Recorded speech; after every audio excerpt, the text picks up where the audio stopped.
মামুন ভাই, বিরতির আগে যে আলোচনাটা ছিলাম এটা একটু টানতে চাই। সেটি হচ্ছে যে এই যে হামলা, ভাঙচুর, লুটপাট এবং ইসরায়েলি প্রতিষ্ঠান বলে ভুল প্রতিষ্ঠানে হামলা, এই প্রতিষ্ঠানগুলো তো বাংলাদেশে অপারেট করে, বাংলাদেশের মানুষ কাজ করে, বাংলাদেশের মানুষ বিনিয়োগ করে, বাংলাদেশের মানুষ কেনাকাটা করে এবং এর অর্থনৈতিক সুফল বাংলাদেশই পায়।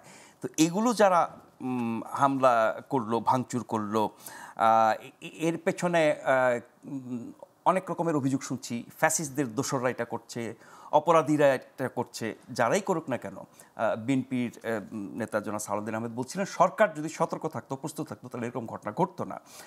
এরই মধ্যে আমরা জানি যে ধরাও শুরু হয়েছে, 49 জনকে ধরেছে, ফুটেজ দেখে থেকে বাকি দেখে ধরবে। এখানে সরকারের গাফিলতি বা ব্যর্থতা কতটা দেখেন? না, প্রথম কথা হচ্ছে যে এই সব জায়গায় ফ্যাসিস্টকে টেনে আনা, দু একজন ছিল কিনা সেটা আমরা তো জানি না, এটা আর বলতে হবে। এটা কিন্তু অনেক ক্ষেত্রে সমস্যা তৈরি করবে ভবিষ্যতে, এটা হলো 1 নম্বর।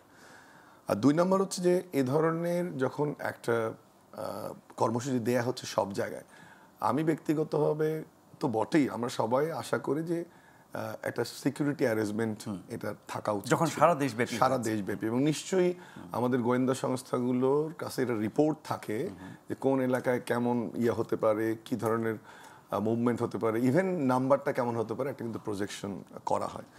তৃতীয় যে জিনিসটা সেটা হচ্ছে যে আপনি এরকম একটা জিনিস যখন আপনার সামনে এবং দেশের যে বর্তমান পরিস্থিতি এবং কিছু কিছু গোষ্ঠীর যে উত্থানের কথা আমরা বলছি, দেখছি, তাহলে আরও কেয়ারফুল থাকা উচিত ছিল, কিন্তু সেটা ফ্যাসিস্টের নামে আপনি চালাতে পারেন না।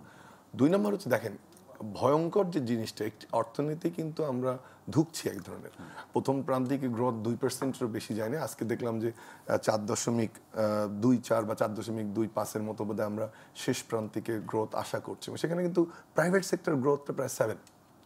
আপনি যখন এ ধরনের কর্মকাণ্ড করবেন তখন কিন্তু সেটা আলটিমেটলি অর্থনীতির জন্য ক্ষতিকর। 3 নম্বরটা জায়গাটা দেখেন যে আপনি এই যে এত আন্দোলন, এত কিছু ফ্যাসিস্ট উৎখাত, এর বড় একটা কারণ কিন্তু পেছনে হচ্ছে এমপ্লয়মেন্ট।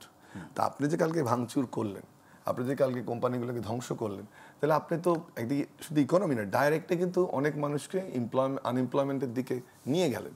এটা গেল 3 নম্বর পার্সপেক্টিভ।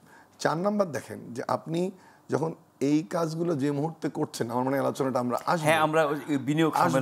যখন আপনি এটা করছেন, আমার ধারণা বাংলাদেশের ইতিহাসে one of the biggest business summit, investment summit হচ্ছে, এবং সেখানে আমরা কি মেসেজটা দিলাম।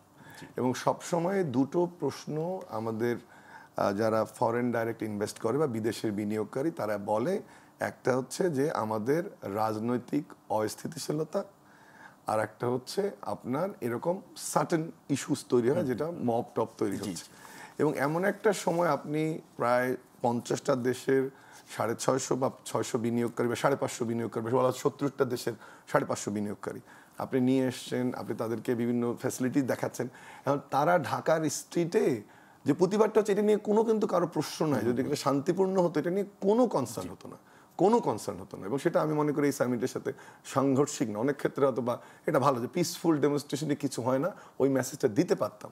কিন্তু আমি বলছি না যে আমি সন্দেহ, ওই ষড়যন্ত্র, ওই তথ্যে যাচ্ছি না, কিন্তু কি মেসেজটা দিলাম আমরা, এইটা কিন্তু আমাদের জন্য একটা বিরাট ক্ষতির কারণ। এবং আমরা এমনিতেই সবসময় বলা হয় যে আমরা বিভিন্ন দেশে ইনভেস্টমেন্ট শো করি, আমরা বিভিন্ন সেমিনার করি, আমরা এটা ওটা করি, কিন্তু আমরা কখনোই আপনার ওখানে যা বলি আমরা এখানে এসে সেটা তারা পায় না। এবার কিন্তু দেখেন ওখান থেকে আমরা বলে নিয়ে এসেছি আমরা পরিবেশ বান্ধব দিব, বিভিন্ন ইপিজিটগুলোতে সুবিধা দিব, ট্যাক্স কমাবো, ওয়ান স্টপ সার্ভিস দেবো, এই আমরা তোমার ডিটেলসের আলোচনা করব, কিন্তু সেখানে আপনি কি মেসেজটা দিলেন? আমি তো আশঙ্কা করছি যে আদৌ যে অপরচুনিটিটা তৈরি হয়েছিল সেটা একটা বড় প্রশ্ন। এর আগে যে বিভিন্ন ঘটনায়, এই যে মববাজি থেকে শুরু করে অন্য অনেক ঘটনায় সরকারের পক্ষ থেকে স্পষ্ট বলা হয়েছে যে এগুলো হচ্ছে পরাজিত শক্তি, ফ্যাসিস্ট, তাদের দোসর, এরা এই পরিস্থিতি তৈরি করছে, সরকারকে কঠিন সময় দিচ্ছে এবং এর পেছনে অর্থায়ন করছে যারা লুটপাট করেছে। তার মানে সারা দেশে যখন একটা বিক্ষোভ হয় সেখানে এরকমটা করতে পারে, সেটা মাথায় রেখে সরকার কেন ব্যবস্থা নেয়? আমি তো উল্লেখ করলাম যে সেটা ব্যবস্থা নেওয়া উচিত ছিল। এবং আরেকটা জিনিস দেখেন, যে বিশেষ করে এই সময় শুধুমাত্র ছবিগুলো দেখেন, ওখানে শুধু আমি কোনো যারা মাথায় টুপি দেন, পাঞ্জাবি, তাদেরকেও ছোট করছি, সাধারণ মানুষ সবাই কিন্তু গেছে। এটা তো এটা তো আপনার বুঝতে হবে যে এটাতে আপনাকে ঠেকাতে হবে।